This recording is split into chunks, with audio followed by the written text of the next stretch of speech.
코로나19 사태로 정부가 비상체제에 들어갔습니다. 방역과 경제 상황 때문입니다. 우리나라뿐 아니라 글로벌 경제가 패닉에 빠졌습니다. 조슬기 기자, 상황이 급박하게 돌아가고 있습니다.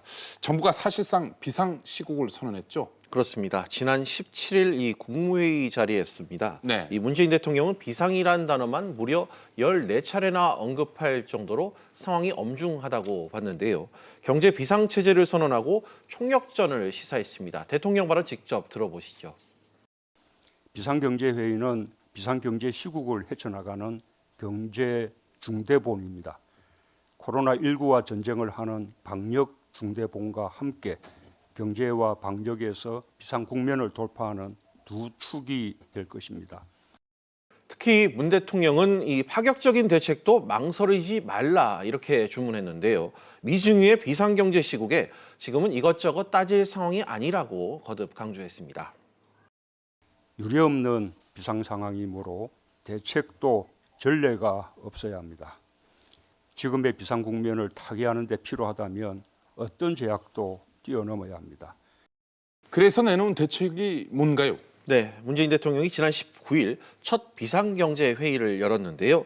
50조 원 규모의 이 비상금융 지원 방안을 발표했습니다. 12조 원 규모의 이 소상공인 긴급 경영자금이 1.5% 저금리로 지원되고 5조 5천억 원 규모의 특례보증 지원 프로그램도 이번에 시행됩니다. 대출 원금 만기 연장도 전 금융권으로 확대 시행이 되고요. 중소기업과 소상공인의 대출금 이자 납부 또한 유예됩니다. 그렇군요. 무엇보다 신속한 집행의 중요성을 대통령은 거듭 강조했는데요. 역시 발언 들어보시죠.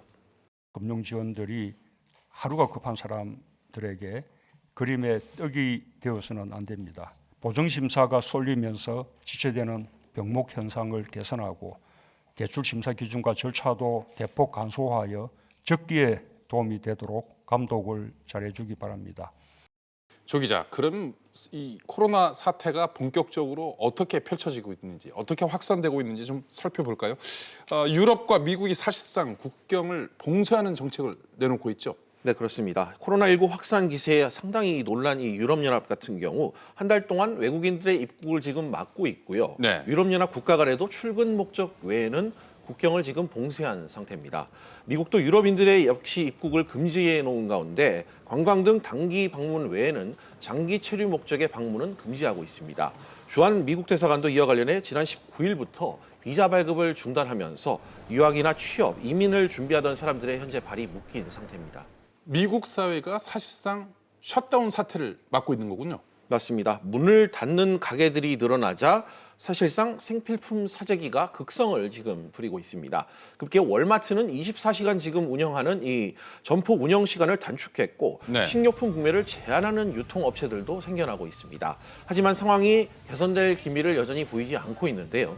트럼프 대통령은 자신을 전시 대통령이라고 지금 칭하고 마스크와 인공호흡기 등의 물자 생산과 공급을 늘리는 내용의 국방물자 생산법 DPA 발동을 천명하기도 했습니다.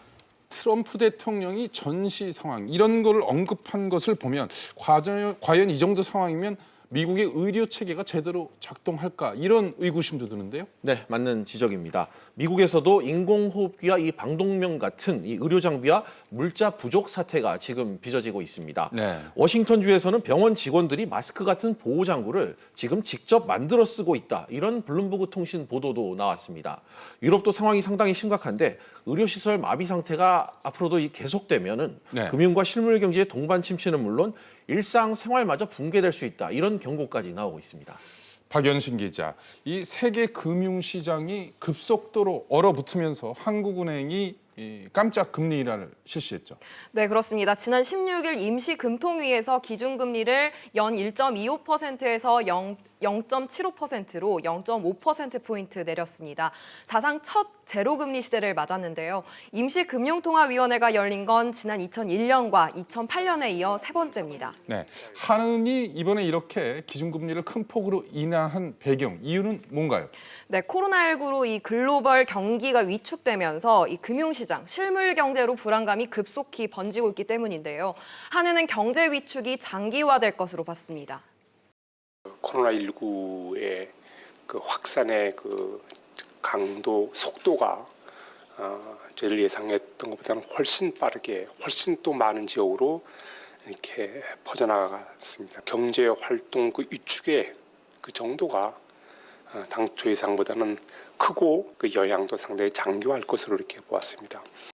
조슬기 기자, 우리보다 앞서 미국도 2차례나 금리를 인하했죠. 네, 그렇습니다. 미국의 중앙은행인 연방준비제도가 지난 3일 기준금리를 0.5%포인트 인하한 데 이어서 보름여 만인 지난 15일 1%포인트 더 내렸습니다. 이로써 미국의 기준금리는 0%에서 0.25% 사이인 사실상 제로금리 수준으로 낮아진 상태인데요. 앞서 트럼프 대통령은 기존 0.5%포인트 인하에 연준 의장의 해임 등을 거론하면서 추가 인하를 거듭 압박한 결과입니다. They did it in one step, and I think that people in the market should be very thrilled, and that brings us, we're the strongest country in the world by far, financially and every other way. 네, 또 연준은 이와 함께 이 7천억 달러, 우리 돈 852조 원 규모의 양적 완화 프로그램을 통해 금융시장에 이 자금을 공급하겠다고도 밝혔습니다. 박연신 기자, 이렇게 2차례나 금리를 인하했고 글로벌 공조까지 이루어지고 있는데 그 효과는 어떻습니까? 네, 결과적으로는 이 미국과 우리나라의 증시는 반등에 실패했습니다. 오히려 폭락을 거듭했습니다. 미국 다우는 폭락 끝에 현지 시간으로 지난 18일 2만 선이 무너졌고요. 지난 19일에는 코스피와 코스닥 시장에서 모두 서킷 브레이커와 사이드카가 발동됐습니다. 이날 코스피는 1,500선이 무너진 1,457.64로 마감했고 코스닥은 마이너스 11.59%의 낙폭을 기록해 역대 최악의 폭락세를 보였습니다. 미국과 유럽도 제로금리와 양적 완화 등 대대적인 경기 부양책을 내놓았지만 불안감은 더 커지고 있는 상황입니다. 불안 요인인 감염 확산을 연준도 어떻게 할 수 없다는 것을 누구나 자명하게 아는 사실이기 때문에 기준금리 인하, 양적 완화 도입도 불구하고 시장이 과거와 같이 긍정적으로 반응하지 못하는 근본적인 한계가 있는 것이죠. 조슬기 기자, 이번 상황을 지난 1997년 외환위기 그리고 2008년 금융위기 당시랑 비교해보면 어떨까요? 상당히 낙폭이 좀 빠른 편입니다. 일단 코스피 3월 첫째 주까지만 해도 2,000선을 위태롭게 유지했었습니다. 그러다 코로나19가 전 세계적으로 확산됐었던 그 다음 주였죠. 3월 둘째 주부터 폭락하기 시작했는데 네. 2주 만에 무려 500포인트나 빠졌습니다. 통상 주가가 고점 대비 20% 넘게 빠지면 증권가에선 약세장에 진입했다 이렇게 보고 있는데요. 실제 코스피는 지난달 14일 2200선에서 고점을 찍은 뒤 20% 넘게 하는데 20일밖에 채 걸리지 않았습니다. 2008년 글로벌 금융위기 때 55일, 또 앞서 1997년 외환위기 당시 83일과 비교하면 무척이나 빠른 속도입니다. 코로나19의 세계적 대유행이 이제 막 시작됐다는 점을 감안했을 때 저점의 깊이 역시 과거의 위기 때보다 더 깊을 수 있다는 우려가 지금 나오고 있습니다.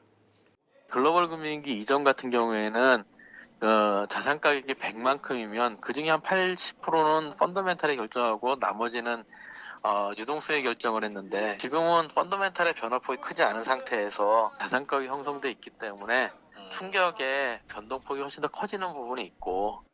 조 기자, 좀 직설적으로 여쭤보겠습니다. 과연 제로금리가 금융시장의 불안을 잠재울 수 있을까요? 각국 중앙은행들이 금리를 잇따라 지금 내리고는 있지만 당장의 금융시장 불안은 잠재우지 못하고 있는 그런 모습입니다. 경기 부양 기대감보다는 코로나19 이 확산에 따른 실물 경기 침체 장기화 우려에 더 민감하게 반응하고 있기 때문인데요. 전문가들의 발언 직접 들어보시죠.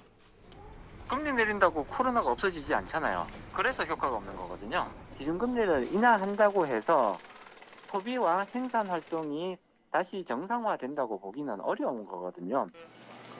정책 당국들은 빨리빨리 대응한다고 하고 있지만 전체 피해에 대한 추정이 안 되고 있기 때문에 지금 당장 정책 효과가 아주 극적으로 나오지 않고 그리고 지금 또 쓰고 있는 카드들이 2008년에 한번 봤던 정책이니까. 조 기자, 지금의 불안감의 밑바닥 기저에는 결국 금융위기와 실물경제 위기가 동시에 올 수 있다. 이런 것 아니겠습니까? 예. 금융 처방만으로는 좀 부족하다. 이런 것이 지금의 시장 반응으로 보여지는데요. 네, 맞습니다. 실제로 코로나19 사태는 글로벌 수요와 이 공급의 동반 침체로 이어질 조짐을 지금 계속해서 보이고 있습니다. 당장 이 자동차와 정유, 화학, 그리고 조선, 철강과 같은 이 중후장대 산업 같은 경우 당장 1분기 심각한 실적 부진을 예고하고 있는 그런 상태입니다. 여행과 항공업계는 당장 생존의 위협을 받고 있는 등 실물 경기 침체가 불가피한 상황이기도 하고요. 지금껏 경험해보지 못한 실물과 금융의 복합 위기 가능성이 엄습해오고 있습니다. 박연신 기자, 국회가 임시 추경안을 처리를 했는데 벌써 2차 추경안 이야기가 나오고 있죠. 네, 그렇습니다. 추가 경정 예산안이 지난 17일 국회 본회의를 통과했는데요. 11조 7천억 원 규모입니다. 추경안이 통과된 지 이 다음 날 열릴 당 정청회의에서는 2차 추경안이 거론되는데 재난 기본소득을 고려 중인 것으로 알려졌습니다. 이 홍남기 경제부총리도 지난 19일 2차 추경에 대해 언급했는데요. 홍 부총리는 비상경제회의 브리핑에서 필요재원 문제가 있으면 추가 대책 마련 과정에서 2차 추경이 논의될 것이라고 밝혔습니다. 조슬기 기자, 조금 전에 박연신 기자가 재난 기본소득에 대해서 얘기를 했는데요. 지금 미국이나 다른 나라에서도 위기를 극복하기 위해서 국민들에게 직접 현금을 지급하는 방안, 이런 방안을 검토하고 있죠. 그렇습니다. 보편적 이 기본소득이 각국의 경기부양 수단으로 이번에 새롭게 떠오르고 있습니다. 실제로 미국 정부가 이미 전 국민들에게 1인당 $1,000, 우리 돈으로 약 125만 원 정도의 수표를 지급 방안을 검토하겠다고 밝힌 데 이어서 2차례 지급하는 방안도 현재 검토 중인 것으로 알려졌습니다. 일본도 금융위기 당시 국민 1인당 12,000엔, 그리고 18세 이하 청소년과 아동, 60 이상 노인에게는 2만 엔, 우리 돈으로 역시 14만 원과 23만 원씩 현금으로 지급을 해줬었는데 이 카드를 다시 꺼내들 조짐을 보이고 있습니다. 이를 두고 포퓰리즘 정책이 아니냐 이런 논란이 계속해서 불거지고 있지만 수급 대상자를 선정하는 데 드는 이 비용과 시간이 줄기 때문에 오히려 더 효과적인 처방이다 이런 시각도 엄연히 존재하고 있습니다.